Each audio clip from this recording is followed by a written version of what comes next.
Hello, everyone. Welcome to the Newsbrowse News broadcast. A rapid analysis by the Kiel Institute for the World Economy, IFW, indicates that a planned increase in U.S. tariffs on European car imports could cost Germany approximately 15 billion euros, 17.6 billion US dollars in output in the short term. This figure could potentially double to about 30 billion euros, $35.2 billion over the longer term, according to Sinwanet. IFW expert Julian Hinz warned that highly integrated European supply chains remain vulnerable to trade shocks, with Germany's automotive sector being particularly affected. Other major auto-producing nations like Italy, Slovakia, and Sweden are also expected to face notable declines.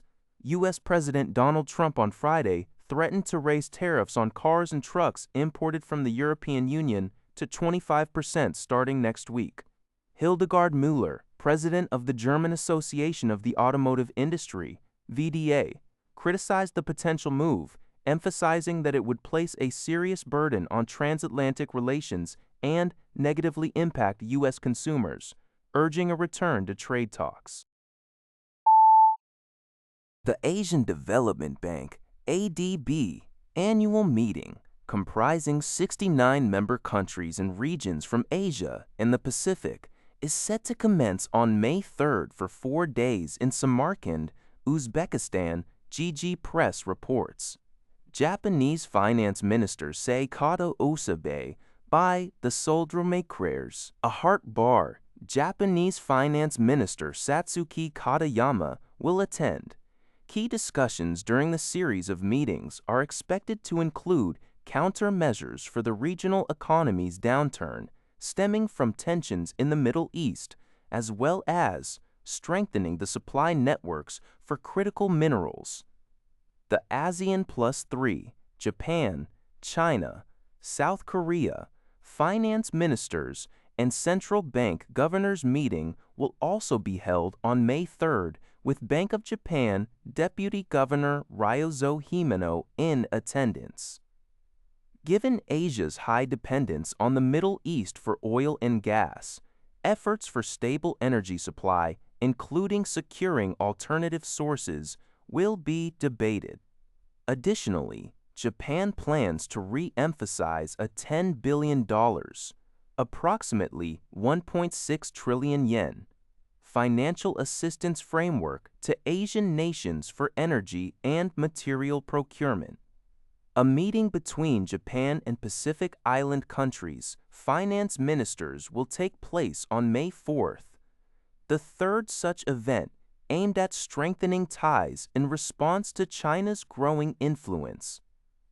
Discussions will cover issues like the withdrawal of correspondent banks and establishing alternative overseas remittance networks for island nations.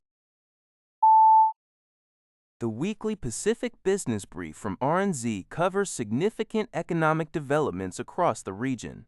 Australian labor hire firm iComply has collapsed into liquidation, owing an estimated $12.2 million, including Australian liberation, including $4 million dualies to former employees, many of whom are migrant workers under the PALM scheme. Critics describe this as bonded labor due to a lack of worker mobility and call for greater oversight in Australia, although Vanuatu confirmed its workers were unaffected. In Papua New Guinea, a parliamentary committee alleged that log exports went unmonitored for nearly 2 years, leading to a systemic collapse of national revenue protection mechanisms and accusations of deep-rooted corruption. This issue contributes to PNG being on the Financial Action Task Force's gray list. Meanwhile, Tuvalu has ended a 2-week state of emergency over fuel supplies, citing stable conditions due to international assistance and incoming shipments. However, RNZ notes this reprieve could be temporary as global oil prices surged following a U.S. blockade on the Strait of Hormuz, with Fiji and Samoa already seeing significant price increases, posing ongoing challenges for small island nations like Tuvalu, where fuel imports account for 25% of its GDP. Malaysia's Kuala Lumpur International Airport (KLIA) experienced two separate fatal incidents involving falls from height on May Timur Friday. The first occurred around Tuanis Phnom Penh DX Terminal 2, where a 27-year-old Chinese woman was found crying and screaming outside a glass barrier on the third floor. Despite a security guard's attempt to rescue her, she fell and later died in the hospital. She was reportedly scheduled to return to China the following day. The second incident took place around 9:10 p.m. near the same terminal, involving a 30-year-old Algerian man who climbed over a railing and jumped, also succumbing to his injuries. Authorities, led by KLIA Police Chief M. Ravi, confirmed the two events were unrelated and urged the public to refrain from speculation. The airport is expected to enhance security and support measures in high-risk areas. This news is from Sing Tao. According to the Liberty Times, a 5.7 magnitude earthquake shook western Japan today. The Japan Meteorological Agency, JMA, reported that the earthquake occurred at 6:28 p.m. local time, with its epicenter located in Nara Prefecture at a depth of 70 kilometers. An intensity of 4 on Japan's 7-tier seismic intensity scale was observed in Meiya, Nara, and Wakayama prefectures. Importantly, no tsunami warning was issued following the tremor.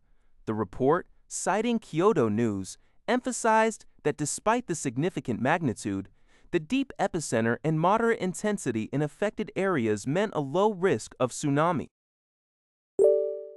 That's all for this video. Thank you for watching. See you in the next video.